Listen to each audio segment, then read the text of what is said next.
Hey friends, it's Brad Brain. Happy New Year, wherever you are. I hope you're doing well. I've got a pro investment tip for you today.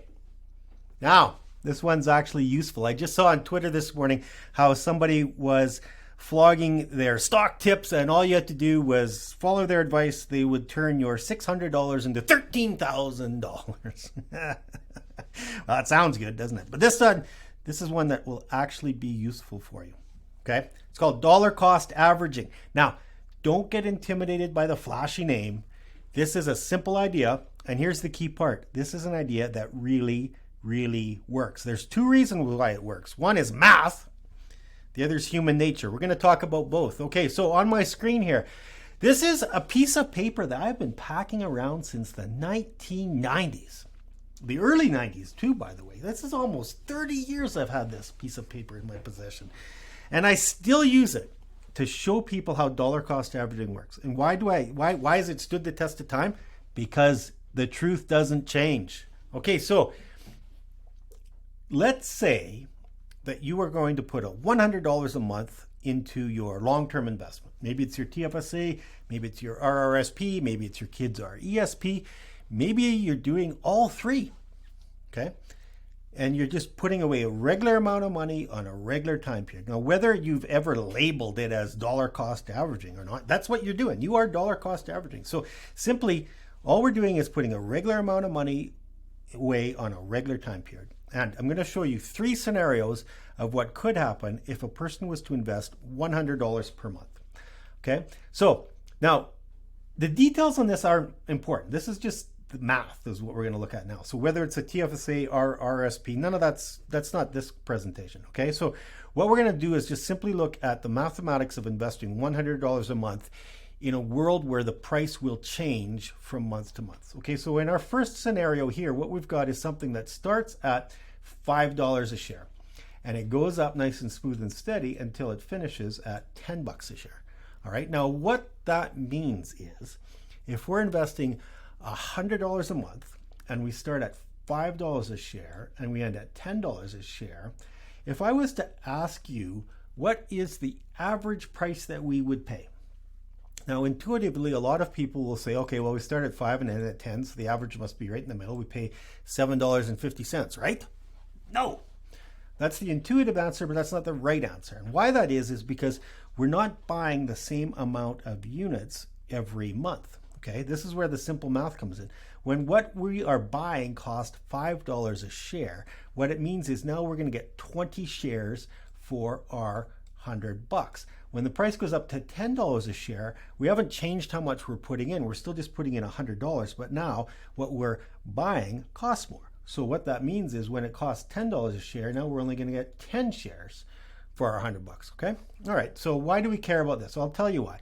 What it means is that the average price that we pay isn't actually exactly in the middle, $7.50. It's a little bit tilted towards this end because we're buying more shares at cheaper prices, right? This will be more obvious why we would care about any of this stuff when we get to the second and third example. But in the meantime, this person here has made $4,600 over this time period. All right, now we're getting into things that or first off, they're a little bit more realistic, but also it's a little bit more obvious why we would care about the nuances of average price paid per share and so forth when we get to these examples down here. Okay, now this one's interesting because it also starts at $5 and ends at $10, but in the meantime, bounced around, right? Which is more like we'd expect in the real world, because in the real world, we will get some variability from month to month in what things cost. Okay, so here's how this works. We start at $5 again, but now the price goes down. Okay, folks, this is key. Prices going down is a good thing when you're buying. Now, a lot of people, they have a hard time with that when they think about their investments. But trust me, prices going down when you're buying is a good thing. It's early January when I'm filming this. We just had Boxing Day. In Canada, on Boxing Day, we get sale prices. So what did I do on Boxing Day? On December 26th, I ran down to the local sports store and I picked up a bunch of stuff that me and my family needed. Why? Because it was 30% cheaper than if I had bought it the day before. Sale prices make sense for consumers that are buying stuff, don't they? Okay, well, guess what? With your investments, it's exactly the same thing. It's exactly the same thing.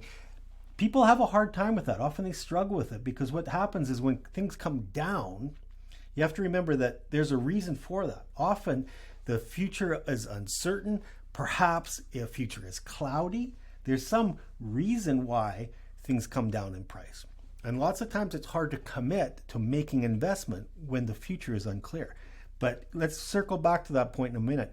Here, what we're going to do is just go to the mathematics of it.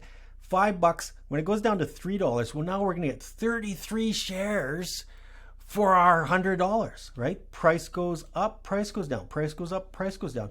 Basically, by hitting all these times when the price goes down, we reduce the average cost that we pay per share. It's right down here, $5.78.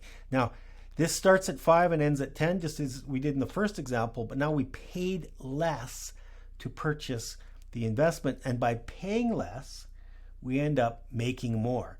In the first example, the person average cost was $719 and the person made $4,600. Second example, even though the investment itself started and finished at identical spots, paid less for the money, $578, so made more on the money, $8,700. All right, so to really emphasize the point, let's go to example number 3. This is something where we've got significant variability now. And so I mentioned earlier human nature. This particular example on the screen, this is an exaggerated example to make a point for discussion purposes, which is how variability in share price is actually beneficial for somebody who's purchasing. But realistically, if something went from $5 all the way down to $1, that is a lot of variability. That is something where if that had happened in a real world example, the newspaper headlines would be just bombarding you with pessimism. It would seem like the sky was falling. Okay, and now this is the human nature part. It's hard for people to commit to making an investment to their future when it seems like the sky's falling. Okay, so we'll talk about that in a second again. But meantime, back to the math. Starts at 5, goes all the way down to $1, goes back to 5, finishes exactly where it starts, right? But because we've had the purchasing that's happened all the way through, and down at this point, we're getting things dirt cheap. Now we're getting 100 shares for our $100. What it means is that our average price paid is really low. And why do we care about that? Because when we buy things low, we end up making money. And what we have now is a investment where even though the investment finished exactly where it started, this person here made $12,000, which is almost as much as the second person and the first person put together. And the second and the first person's investments both went up. The third person, it was flat. And what that means then is the third investor didn't make any money at all from what they bought. They made all of the money from how they bought it. Okay? So that's the math. Human nature, though, is we do not know in advance when things are going to go on sale. We just don't. We don't know if the sale price is going to happen in March or April or May or June. And further, it can be really hard to make that emotional commitment when the newspaper headlines are screaming doom and gloom. So rationally, we can understand that buying low makes sense, but emotionally, we can have a hard time doing it. Well, here's the great part about dollar cost averaging. We're going to take the guesswork out of it because we'll be buying in March and April and May and June. So now it doesn't matter if the markets go down in March or April or May. If we're buying in March and April and May, right? We're going to take the guesswork out. We're also going to take the emotions out. If you set up a pre-authorized investment so it comes straight out of your bank account, let's say on the first of the month, goes straight into your RRSP or your TFSA or your RESP or even all three, now we have a far higher degree of success that we're going to be able to stick to the plan and we're going to be able to reach your financial objectives. And that is what it's all about. reaching your financial objectives. So I hope that makes sense. But if there are any questions or if I can elaborate or clarify, just let me know. I'm happy to help out. I'm Brad Brain. Stay healthy, be well, take care.